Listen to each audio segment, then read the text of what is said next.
Well, guys, essentially, you all are going to be helping me today with the story I'll be doing on Sunday at church, and it's a little different with COVID. I don't know what you guys find when you do stories publicly, but like I'm not doing. Normally, I would have people turn together in small groups and tell the story with each other, and very often what I will do is have people get in small groups and ask a question, have them discuss it in a small group, and then ask for some of the best responses to be shared up front. Because we're a small, we only run about 250 or so right now. We're with COVID, we're down from about 400. But what that does is it kind of protect it. I'm not doing that now because of the whole COVID thing, of people getting each other's faces. So a lot of what I typically ask, probably less than half of the response questions that I normally would have asked, because I normally treat it basically like this, only in a big scale, right? But what I'm doing now is much what I do if I was in a new church that was not familiar with the process or did not know me. I would ask many more rhetorical questions, and just give that half a breath pause at the end of the question for somebody to think about their answer, and then I would supply my own answer, if that makes sense. That is not my preferred method, to be real honest. We actually have a video online where Dan no, it's not Dan, Brian and I and somebody else, I forget who it was, it's been so long ago, we discussed doing a story from the pulpit, from the stage, and it goes over really, really well. But in these COVID days, you just have to make some adjustments, because we're always fearful of being, a place where there would be a breakout, and so we've been pretty cautious in those regards. So this story is I'm going to tell the whole story that we did last week, but we're going to focus on the second half in our discussion. And so we went over this story last week, so I'm not going to spend time on a introduction. But anybody have any questions from what we did last week before we get going? What did you do last week? We did the Luke chapter 2 story, starting in verse 8. And basically, we got up to the point where the angels appeared to the angel and the shepherds, and said, "Glory to God in the highest, peace on earth, goodwill towards men." And we kind of finished talking about peace on earth, that either the angel got it wrong or it looks different than than our perception. Here's our story from God's word. So there were living in the fields at night some shepherds who were watching over their flock, and behold, an angel appeared to them, and the glory of the Lord shone around about them, and they were terrified. And the angel said, "Don't be afraid, because I bring you good news of great joy, which will be for all people. For to you is born this day a Savior in the city of David, a Savior who is Christ the Lord. And this will be the sign for you. You're going to find a baby wrapped in swaddling clothes, lying in a manger." And suddenly there was with the angel an army of angels, and they were saying, "Glory to God in the highest, peace on earth, goodwill towards men." Well, when the angels had gone back into heaven, the shepherds said, "Hey, let's go see this thing that God has made known to us." And so they went straight to Bethlehem, and they found Mary and Joseph and the baby. lying in a manger. And when they saw the baby in the manger, they told everyone about the things that had been told to them. And the people marveled. But Mary, she kept these things in her heart and pondered them. And then the angels went back to Bethlehem, praising and glorifying God for the things they had seen and the things they had heard as it had been told to them. And there's our story from God's word. So we'll kind of start in the middle, and I'll get you guys to help me kind of retell the story. So the shepherds said, "Let's do what? Let's go see this thing Yeah, let's go see this thing that has been told to us." told to us." And so they went, Yep, right away. straight to Bethlehem, and they found Mary and Joseph. And the baby laying in a manger. and when they When he saw it, when they saw the baby, what did they do? they told him what they've been told. They told everyone. Mm. An interesting expression. They told everyone the things that had been told to them about this child. And what was the people's response? Marveled. Yeah, they marveled. What was Mary's response? She Pondered treasured them in them. her heart. Yeah, she kept these things in her heart and pondered them. Right?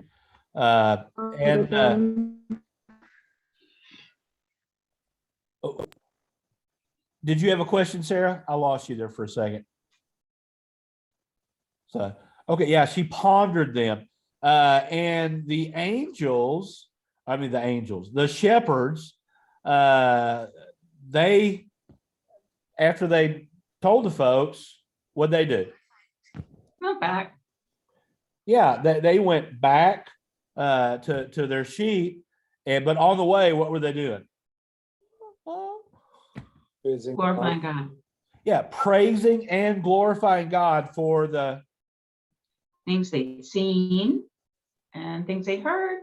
that had been Told to them. that had been told to them. Yeah, that always throws me off there because it just doesn't make the things they've seen and heard that have been told to them. So that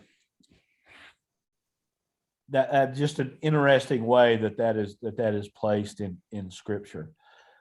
So what do you think it might have been like for these shepherds? We know they were terrified, but then the angel says, "It's okay, don't freak out. This is a good thing," right? So what could their response? What do you think it might have been like to be one of these shepherds and to go from terror to hearing this angelic being say, "This is a good thing"? What do you think might have been going on in their heads?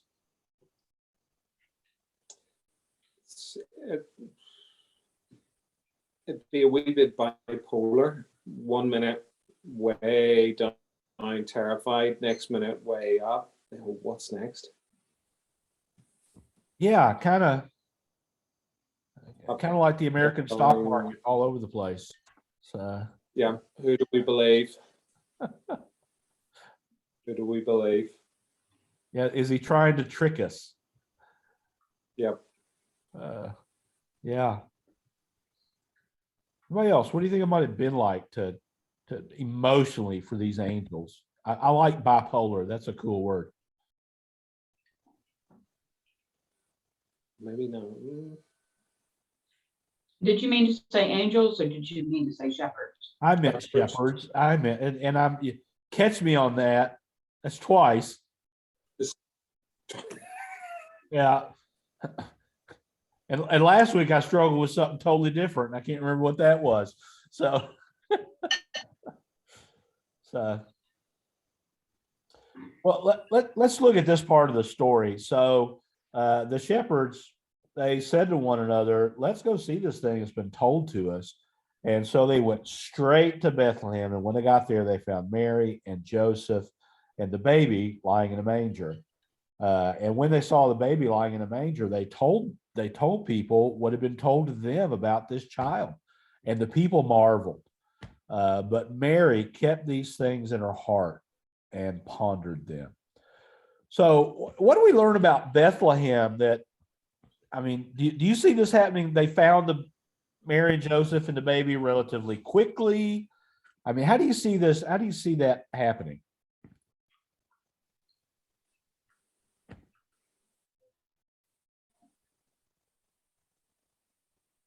Sorry, what was the question again?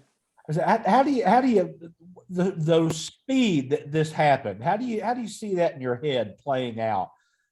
Are they going like door to door in the middle of the night? Or did this seem like this happened relatively quickly? I mean, if it's the middle of the night, maybe you kind of look for the lights. I mean, they're not as bright as lights today, but you kind of look for some sign of activity. Okay, all right. These are kind of ordinary working men. When given something to do, they don't hang around. They'll kind of maybe not used to being invited to things, but when they are, let's go. There's a party somewhere. Yeah. And if you've a newborn baby, you really, sleep isn't going to be a thing, so you're not going to mind folk. I think we had folk dropping in, or I know I've dropped in with folk at ours that have newborn babies. If I see lights on, I know it's okay to drop in where I wouldn't normally. Well, and we know they didn't follow the crying because no crying he makes, right? Yeah. So if it's the things that Christmas carols say just absolutely blow my mind, right? That we get planted in our heads and we think, oh yeah, Jesus never cried because wait, the Bible didn't tell me so. So does that tell us anything about the size of Bethlehem, you think? It's not very bad. It's not, now the bad thing is all the old women have gone to sleep and they know everything. Yeah. So it's going to take slightly longer to find out where a baby is born. Well, small rural village like that, people know everything anyway, especially, someone like Mary coming in young. Is she married? Isn't she married?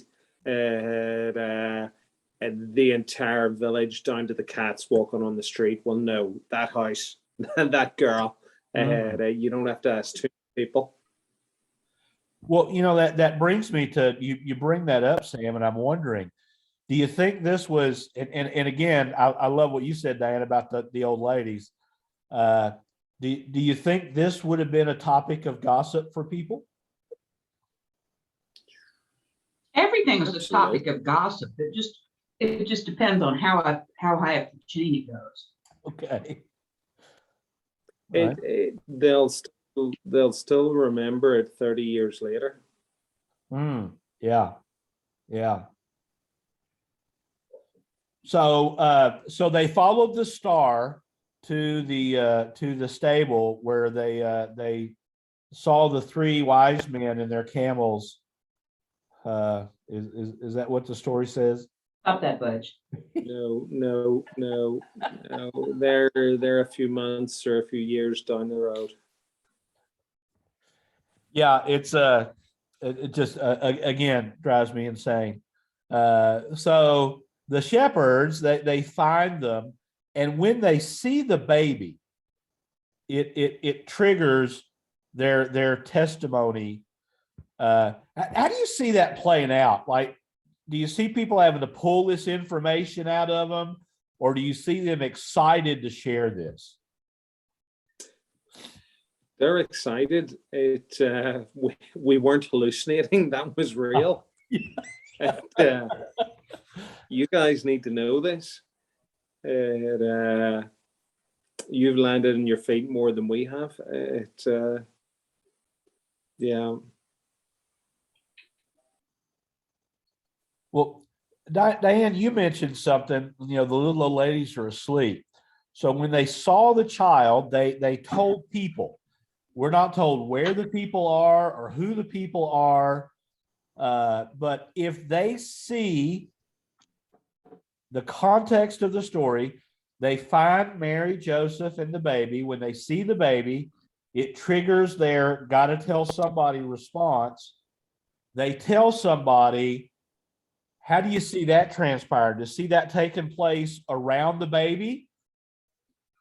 Well, I think they asked people where this child was. Okay.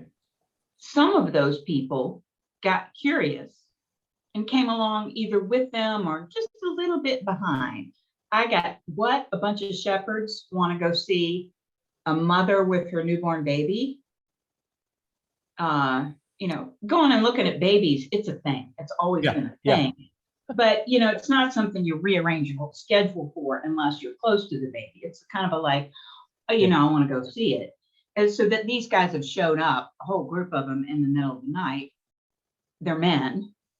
Men generally show the least interest in babies. Good point. Totally. Men who show interest in babies, be concerned about. Yeah. If it all seems totally nice, the way it just. It's like men want to see them, like I want to see hockey awards. I'm glad, 30 seconds, I'm done.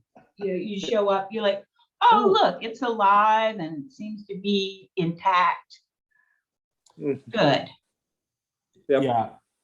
I am the worst pastoral visitor for babies in the world because babies are some of the ugliest little things ever when they're born. So my son had a cone head. I was terrified that was going to stay. Their little faces are all mashed up. People are going, "Oh, isn't he beautiful?" I'm going, "No, it looks like something out of Alien." I mean, it's a nasty looking little thing, right? But now I'm curious because I hadn't thought about that before, Dan. That as they were asking directions, people might have come in as well. And we talked a little bit about the gossip aspect of what was going on. What do you think the odds are that in a very communal society, looking out for one another, and we would say being up in everybody else's business, right? But that was just the way of life. I come from a small country town, and people there were very intrusive, and nobody thought anything about it. That was just that we all knew each other, and that was just what you did. What do you think the odds are of a woman coming in from out of town, giving birth in a stable, and no women volunteering to help? What do you think the odds of that happening within that cultural context would be? 0. Even if she's a prostitute, someone will have compassion and show up. If she's a respectable girl, there'll be a noticeable little gaggle, but it ought not to be a death sentence, and a woman can die. Yeah, it's not just the baby or it being more inconvenient. Life and death is on the line. Always. If she, I'm just having a thought, if she was a prostitute, someone from the prostitute community, some other prostitute would come and help her. Yeah. She's a proper people would come. Yeah. But if she's in neither category, who's going to come to her? There's an old woman who's done this more than once and found that she's still a part of society because she's good at her job. Hmm. Because I think there's just women that's their mission. And there's Well, somebody in this little town, and so that's what she's doing. And yeah.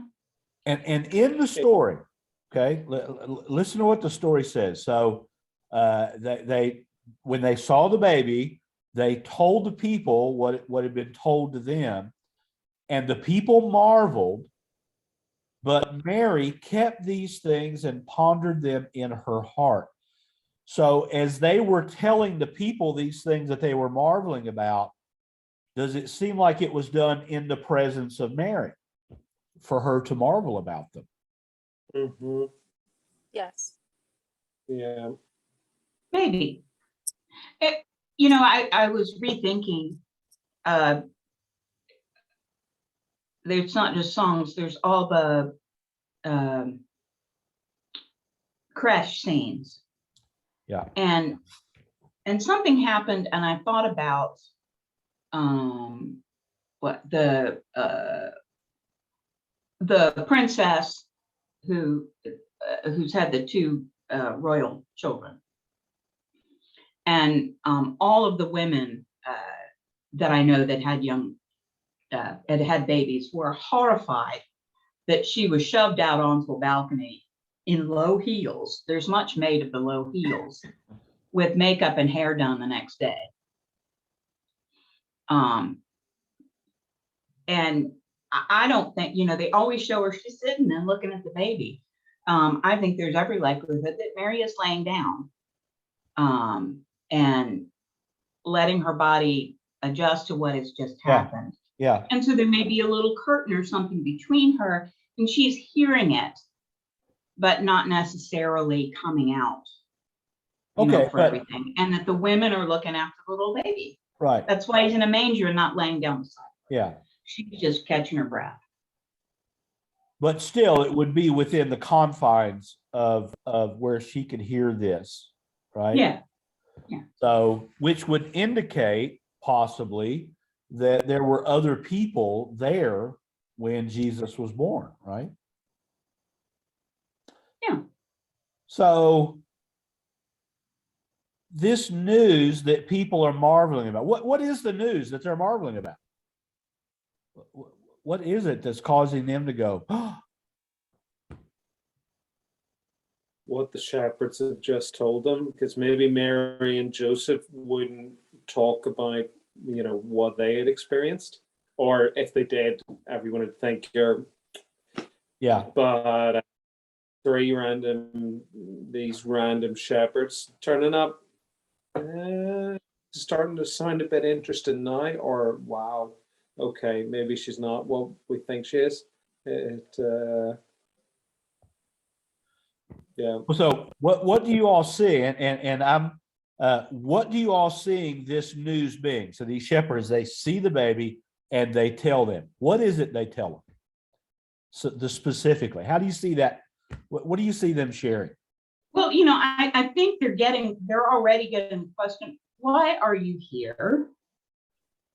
What has brought you here tonight? And so, wow, this is just like the angel said.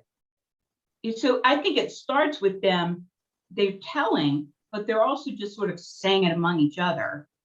And then, other people are like, what did you say? And then they're like, oh, yeah. Because wouldn't you first want to confirm it before you want to announce everything. You'd be confirming it with each other. Like, yeah, it's just like they said. Yeah, it's right where they said it. It's like the angel said. I'm like, yeah, they were all saying, and then it becomes public. Is one scenario. Yeah. Well, in the first part of the story, the angel appeared, and what happened next when the angel first appeared? You remember? The glory of the Glory Lord. of the Lord. Yeah, the glory of the Lord shone round about them. So that was visible to the shepherds. right? Mhm. That glory. And then there was an army of angels, right? We're not told anything about what that was like. But what do you think the possibility of that glory being seen?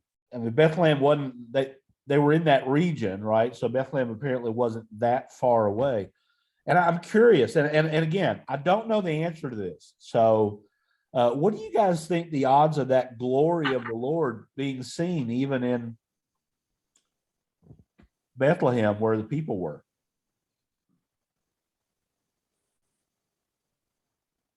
Not impossible. Would be interesting. Kind of like what else is going to happen tonight. I'm not leaning that way, Okay. but Yeah, and again, I don't have I don't have a dog in this fight, as we'd say back home. But just I actually watched the Chosen Christmas thing the other night, and they showed that, and I'd already been pondering that Mm. you could see something going on in the distance. And I'd already been thinking, if the glory of the Lord shone round about them, and then all this heavenly host showed up, that would seem to be quite a spectacle.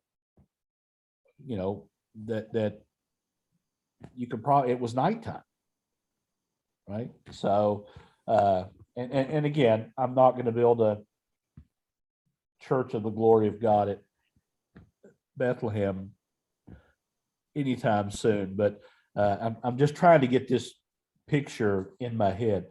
Well, what do we learn about Mary? Everybody else is marveling about this thing that they've heard, but Mary kept these things in her heart and pondered them. So when you hear the word pondered, see, that's a good old Southern Kentucky word right there. I mean, I have relatives that still ponder stuff.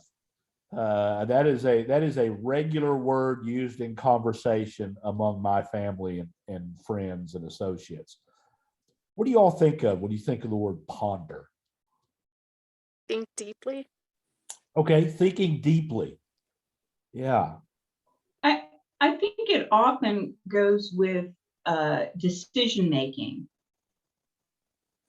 Like what's next? What does this mean? What are its implications? Oh, yeah. I mean, you can ponder on anything, but very often it's something of significance and you're trying to figure it out, but not just it, but how it fits into other stuff. Oh, So I And can also, see Mary now trying to integrate this into the things that have already happened, like her own visitation by an angel, talking with Elizabeth about the angel. I just suddenly thought of her going, hey, how tall was the angel you met? I wonder if it's, like, was it the same one I saw?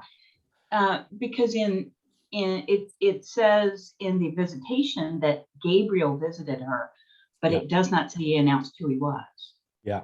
Yeah. So I think she figured that out by process of like, really? So angels must have like mustaches that are, twirled or something distinctive. It makes them look So different. I just see her trying to fit it into the other pieces. Okay, almost like processing. It Or also makes me think of like wondering about it, like ooh, having that sense of wonder towards it. yeah, and and Diane, you mentioned the angel appearing to her, Joseph having a vision. I mean, do you think Mary and Joseph talked about that? About the things that led them, and do you think those were conversations they had on that road to Bethlehem? Yeah, fitting all that together. well, and Yeah, also, Julie. I was just gonna say, I also think like I'm sure there's an aspect of it that's like really surreal, right? Like here's this ordinary woman and is like, she's the chosen one, and it's like she gets this visitation from an angel. That itself is like incredible and fantastic. And then you have all this, and she's just putting it in because it's like, wow, she's like almost like documenting it, because she's like, who is she? And it's like, it's just something that she's just so awed by, is what I would think, because it's so impressive. And it's because, first you have that visitation, and then it's like, wow, but then when it happens and other people are confirming it, it just is incredible. I had to look up ponder in my favorite dictionary, to see if my sense of that word, and it does have that, to solve a problem or a difficult question, or an event. But I think it is, in a sense, it's a problem. Yeah. This is not a normal thing. I got to do something with this for my world to make sense. My world's already a bit odd. Yeah. So what do I do with this? The others can see it as, they don't have to do anything with it as much. It's cool. But Mary feels a need to figure this out. Yeah. To see what implication it has for her life as a mother. Yeah. Perhaps this is another sense of like, wow, I really got to be careful about raising this one, not let it run in the street. Can you imagine the pressure? And Joseph, to me, is one of my favorite characters in all the Bible, even though he's not on the scene for very long, but like, dude, man, you are the man. And then again, when you're thinking about Mary pondering these things, I mean, she very likely may have been 13 or 14 years old. Would have been that would have been a common age at this point, for people to have been married. I think my wife had like 6 or 7 of her classmates that were married and had babies by the time her senior year in high school. So it was pretty common up in the mountains of Kentucky. Well, what about these shepherds? So they do what they're I was about to misspeak. Did the angel tell the shepherds to go to Bethlehem, see this child, and tell people what they had seen? No,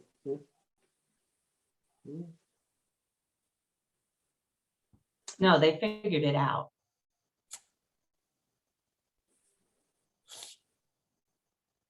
Sam, what are you thinking?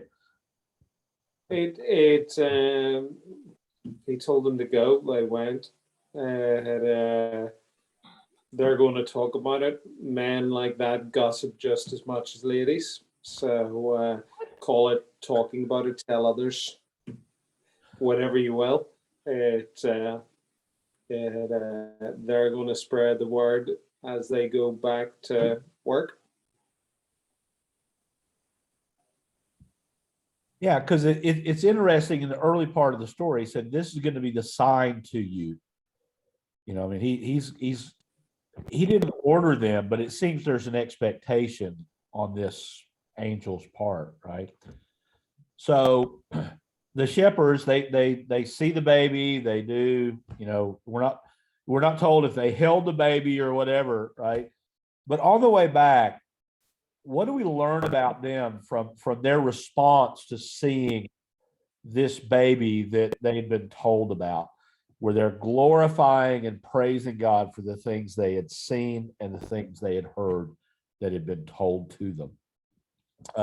What do you learn about them from their response to getting to be a part of this? It has been very significant in their faith. And if they had one to begin with, they definitely have one at the end of the journey. Oh, yeah. They're probably also feeling pretty grateful that they were part of it. They're not, most people probably overlook them.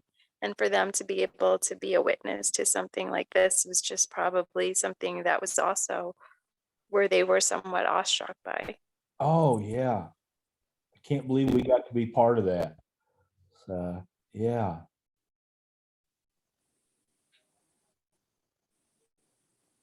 Anybody else? What do you learn about the shepherds? And I finally get it right.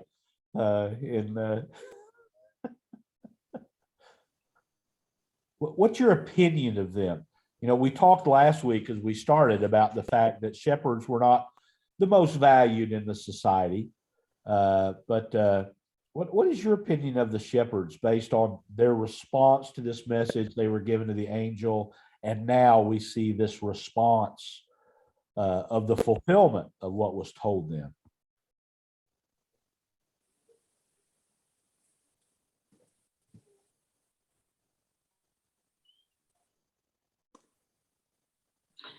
I mean, I think it's the response you would hope anybody would have. Ooh.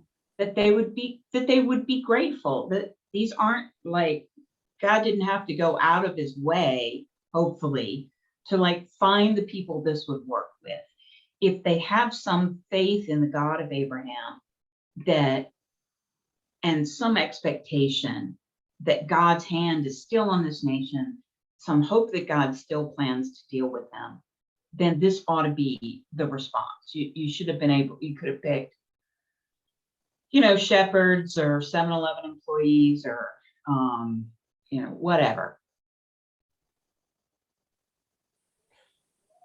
It makes me think, so what do you see them being the most impressed with? This angel appearing and this army of angels, or the fact that this baby is the fulfillment of everything they've been waiting for?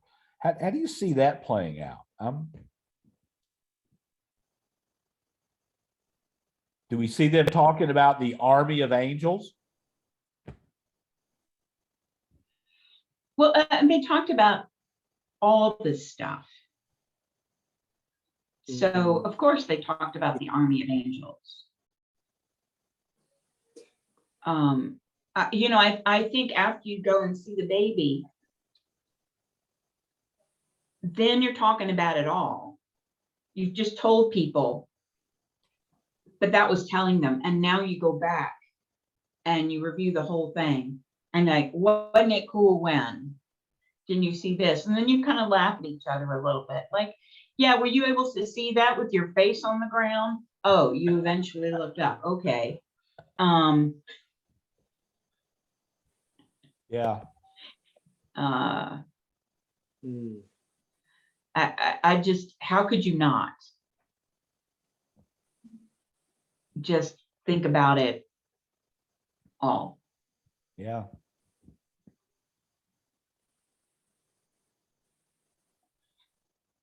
And what do we learn about them? That they're giving credit for all this to God, right? So they're praising and glorifying God for what they had seen and what they had heard.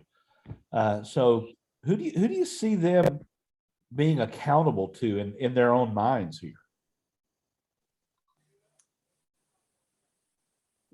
To God in the way that only someone like them could be. If it was someone religious, they'd be checking through scriptures, checking with their colleagues, checking with their priests, or checking with a higher up priest than them. These guys only answer to God. They're not really welcome in the temple. There's something about men that work like that religious people aren't going to count that much to them, but God, that's a different story. Oh, wow. Oh, that's good. They know about God. So they're talking about the angels, but it's in the context of God. They don't suddenly think of like, I haven't thought a lot about angels. And it's not like in cultures where there's an idea of there being little gods that you appeal to, and there's a big God that you can't interact with. These guys recognize there's this God, and angels sometimes come and speak for this God, but it's so that you can be connected to that God. Hmm. And just have your terror down at angel level. We know these guys, I mean, what do we learn about them from the fact they were excited about the message and the fact they got to be a part of sharing this message with the people they came in contact with. So what does that show us about them? Maybe for all their like, I'm sure their work is pretty hard and rugged, and they have to they really have to weather a lot, but their hearts are probably pretty soft. They're just like, like I said, they're very grateful, but they're just, they're just appreciative of everything. And it's just like they're not like I think Sam had mentioned, like they're not like the religious people. They're not like maybe the religious people, if it had happened to them, they would have gotten puffed up, right? And maybe I'm speculating, but like maybe they would have like they would have like it would have been reason to make them like a little bit more proud. But here their expressions were just more pure and sincere. Yeah, and that makes me think when these angels appeared to them and said, "Hey, this is what's going on in Bethlehem. Here's a sign for you." What could their response have been instead of straight away going to Bethlehem and seeing this? I mean, how could they have responded there instead?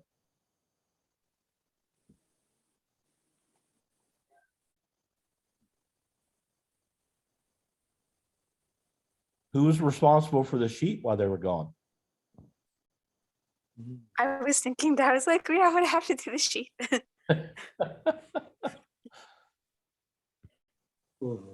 That's the tricky one. Would they leave them alone? Yeah, well, and we're not told in the story, right? I mean, if it was the regular hillside, they could have taken a risk and left them alone.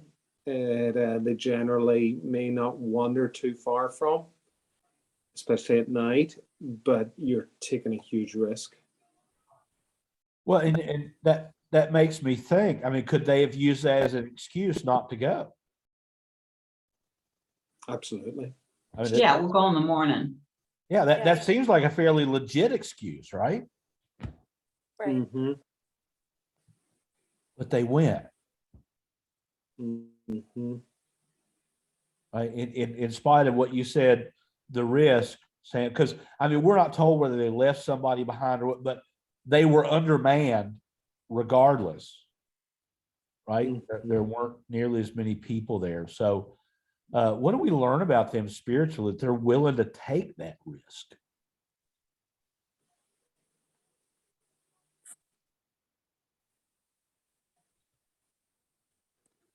Do you think anybody in that group of shepherds was like, dude, what happens if a wolf comes or a pack of dogs comes while we're gone? I mean, who's taking responsibility?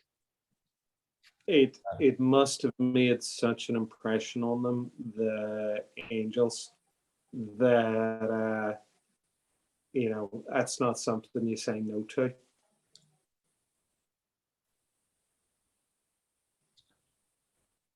Well, Maybe those angels will come back and watch after your sheep. Well, you say that, Diane, laughingly, and we all kind of chuckle with that, but I'm kind of serious, yeah, like I often am when it's like, yeah, I can trust that. Yeah, there could be a cost to this, but maybe God's just gonna take care of our sheep while we go do this. Mm-hmm. yeah. Well, boy, there's some other questions I'd like to dig into there about if they took a risk when they went into Bethlehem and saw the baby. I mean, like, they couldn't marry Joseph. Couldn't go, what are you people doing here? Get out, you stink. That kind of stuff. But these guys, they received a message, and in some way, shape, or form, they counted the cost and took the risk to go be faithful to do what God had called them to do, or it impressed upon them to do. Has that expectation changed at all from God's perspective today, do you think? That if he shares news with somebody, that there's a responsibility to be faithful to share it with others?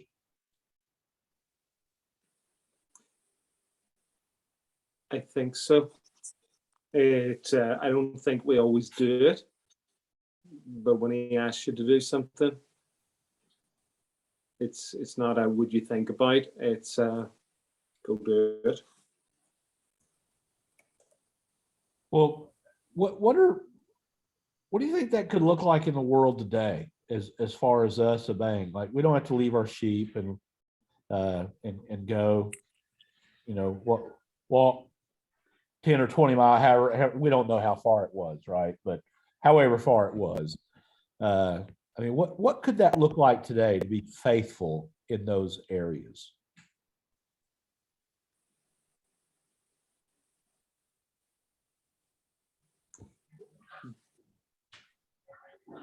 Just, he's given us a story to tell if we know him.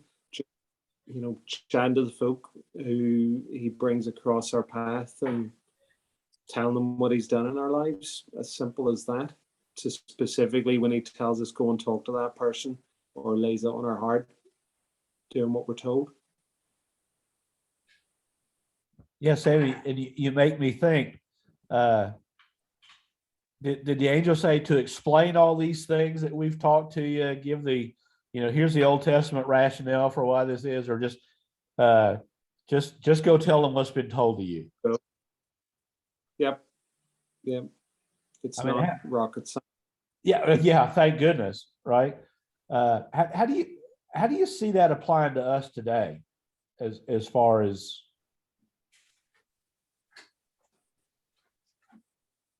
faithful sharing? It's reminding me of a conversation I had earlier this evening with an old missionary to Ireland that came here in I think it was 1969, and he complained about one particular denomination. Their pastors were really incredibly well educated. They really knew their stuff, but they couldn't talk to people. And shepherds aren't like that. You and I shouldn't be like that. We should be able to talk to anyone and tell them what God's doing in our lives. And just maybe not using all the right words or including all the correct bits, but just the basic gist where it's at. Yeah, that's good. We have we were actually talking in our staff meeting the other day. There's a seminary close to us that we love. They are theologically, they are in the right place, but they're not really raising up pastors. They're raising up professor pastors, to teach the deep things of God. But it's very academic at its core.